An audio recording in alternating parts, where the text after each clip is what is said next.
हम लोग 5 सांसद थे, हमारी पार्टी में 5 सांसद थे। मैंने बहुत ईमानदारी, बहुत लगन से, वफादारी से मैंने एनडीए की सेवा की। आज भी मैं माननीय प्रधानमंत्री जी का शुक्रगुजार हूं और मैं आज भी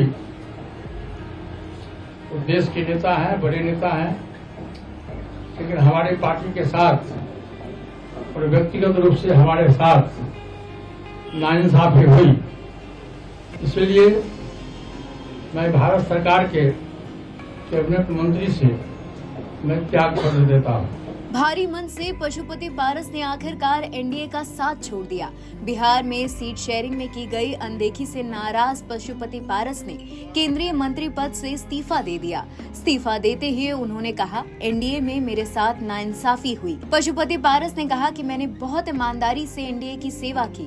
पीएम नरेंद्र मोदी देश के बड़े नेता हैं, लेकिन हमारी पार्टी और व्यक्तिगत रूप से हमारे साथ नाइंसाफी हुई, इसलिए मैं केंद्रीय मंत्री पद से इस्तीफा देता हूं। एनडीए गठबंधन के द्वारा बिहार में 40 लोकसभा सीटों के लिए किस दल को कितना सीट मिलेगा, इसकी घोषणा हो गई। मैंने आज से 5-6 दिन पहले प्रेस वार्ता में मैंने कहा था कि हम तब तक इंतजार करेंगे जब तक एनडीए का विधिवत घोषणा नहीं होता। कल विधिवत घोषणा हो गया। हम लोग 5 सांसद थे, हमारी पार्टी में 5 सांसद थे। मैंने बहुत ईमानदारी, बहुत लगन से, वफादारी से मैंने एनडीए की सेवा की। आज भी मैं माननीय प्रधानमंत्री जी का शुक्रगुजार हूं और मैं आज भी वो देश के नेता हैं, बड़े नेता हैं, लेकिन हमारी पार्टी के साथ और व्यक्तिगत रूप से हमारे साथ नाइंसाफी हुई। इसलिए मैं भारत सरकार के कैबिनेट मंत्री से मैं त्याग पत्र देता हूं।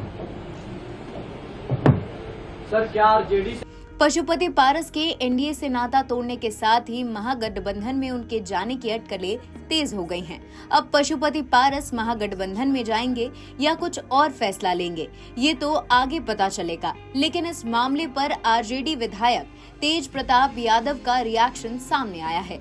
तेज प्रताप यादव ने कहा कि अच्छा किया पशुपति जी ने एनडीए छोड़ दिया। तेज प्रताप ने ये भी कहा कि महागठबंधन में हम उनका सबसे पहले वेलकम करेंगे। सर, एनडीए छोड़ दिया, उन्होंने कहा कि उनके साथ नाइंसाफी हुई है एनडीए में। तो एनडीए में तो नाइंसाफी होती ही है। अच्छा किया उन्होंने छोड़ दिया। उनको बहुत पहले ही छोड़ देना चाहिए था पारस जी को।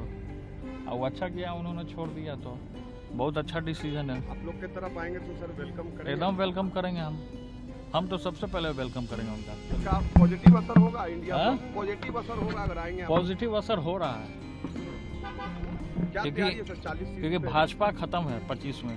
मेरा भविष्यवाणी है 25 में भाजपा खत्म। दरअसल पशुपति पारस सीट बंटवारे का इंतजार कर रहे थे। 5-6 दिन पहले ही प्रेस कॉन्फ्रेंस में उन्होंने कहा था कि मैं तब तक इंतजार करूंगा जब तक एनडीए में सीट की घोषणा नहीं की जाती।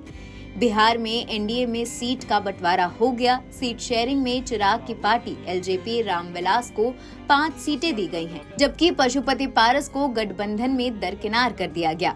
उनकी पार्टी राष्ट्रीय लोक जनशक्ति पार्टी को एक भी सीट नहीं दी गई।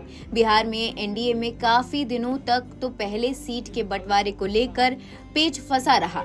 जब इस पर निर्णय लिया गया तो नेताओं की नाराजगी सामने आने लगी। न सिर्फ नाराजगी बल्कि एनडीए से नेता साथ भी छोड़ने लगे। मंगलवार को मोदी कैबिनेट में मंत्री रहे पशुपति पारस ने एनडीए का साथ छोड़ दिया। वजह साफ है, जो चाहते थे वो नहीं मिला।